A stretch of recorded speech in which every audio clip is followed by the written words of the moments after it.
Oh, hello there. Welcome to another Living Room Conversations. I'm one of your hosts, Ryan Nicodemus. Hey everybody, I'm Joshua Fields Milburn, and we're in my living room here in Los Angeles. Well, we're sort of, I guess it's all one room, right? It's more your kitchen than living room. It's the kitchen and the dining room and the living room all together. This is a kitchen conversation. So Haley's asking us today, how do you introduce minimalism to a friend? And so here's the thing, Bex and I were talking about this a little bit. I recorded one of these living room conversations with her, and it was like, how do you introduce the family to minimalism? And I think it's similar, but it's simultaneously easier and more difficult to introduce minimalism to a friend. And the reason I think it's more,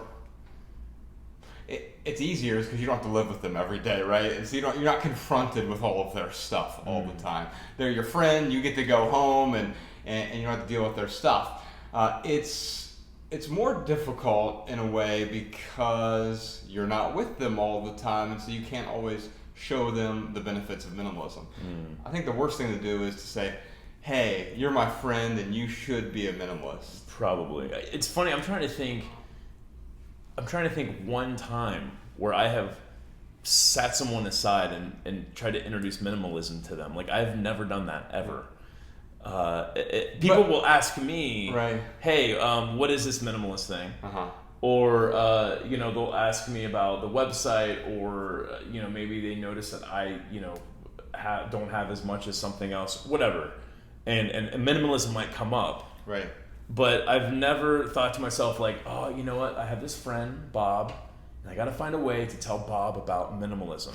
I think that's probably the worst approach to take with any friend or family member. Right.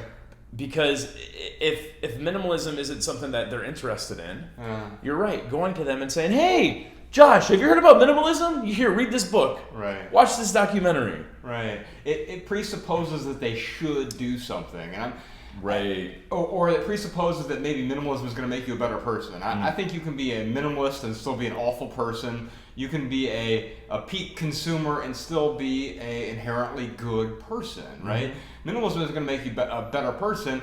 It's going to give you a tool to help you live a more meaningful life, basically. It clears that excess clutter. So I wouldn't go to you and say, you should do this, or you should do, with respect to anything, unless I thought you were truly harming yourself. Right. You should stop cutting yourself, or you should stop taking these drugs, or whatever.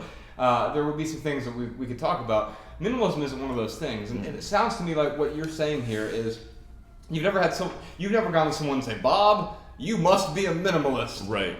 Hey, Bob, you ever heard of this minimalism thing? Right. I mean, minimalism, for me, it's an answer to a question. Okay. It's not the answer that I go around telling everyone, hey, I found the answer to a happy life where I wake up every day and, I ride to work on rainbows and ponies. Right. And we're not out proselytizing either. No, of course not. I don't want to convert anyone to minimalism. I think maybe that's the thing to try to communicate here is we shouldn't try to convert someone to minimalism. The best way to expose them to it, though, is through your actions. I think ultimately that's what you're saying. So your friend Bob would comes to you and eventually asks about the website or asks about this simple living thing. He would notice the actions or maybe the happiness that you're experiencing. There's some sirens going on. Oh my God, they found us. I don't even know if those are the ambulance found us. The ambulance found us. So yeah, I think ultimately what it comes down to is how do I show people via my actions, not just through my words, that I'm living a more deliberate life. And you can come over to my house and you can see that I'm living more simply, more calmly. I was at a coffee shop yesterday and the guy stopped me. He said, hey, I'm trying to simplify my life. Thanks for helping me I want to live your life, is what he said. Oh, that's great. And I said, great, I want to live my life too. But it took a long time to get to that point where I was living the life I wanted to lead.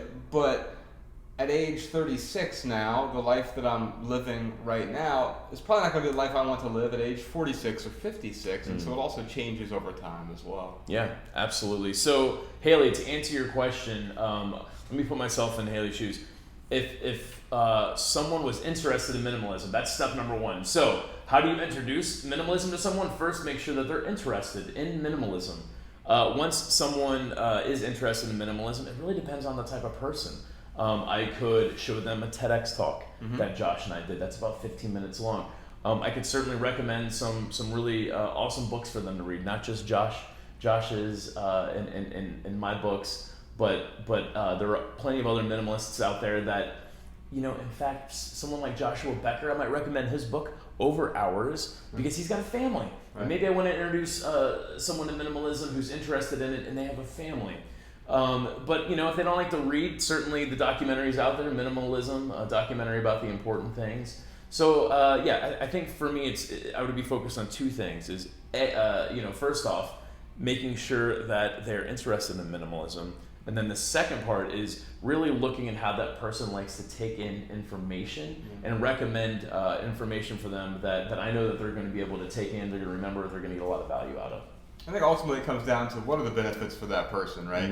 Just clearing the clutter isn't a benefit in and of itself necessarily. I mean, for some people it is, because you walk into a space and hear it. I mean, it's echoey because there isn't a whole lot of stuff. This is the sound of simplicity, and that's one benefit for me. But maybe it's regaining control of your finances. Maybe it's regaining control of your health or your time, or leaving the job that you absolutely hate and having more time to spend with your family or traveling.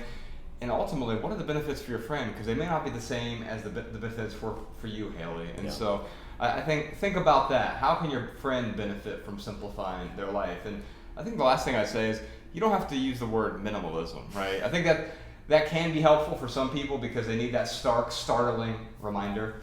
Other people just need a nudge, and so maybe it has to do with simplicity or simple living or living more intentionally or a deliberate life or essentialism. There's a book by Greg McEwen called Essentialism. It's sort of a minimalist business book in a way. And so the terms, I wouldn't get too caught up in the terms. I get much more caught up in how you've simplified your life and what the benefits were for you, and maybe that maps on to your friend's life as well. Yeah. All right, y'all, if you're enjoying these, you can leave a question below in the comments on YouTube.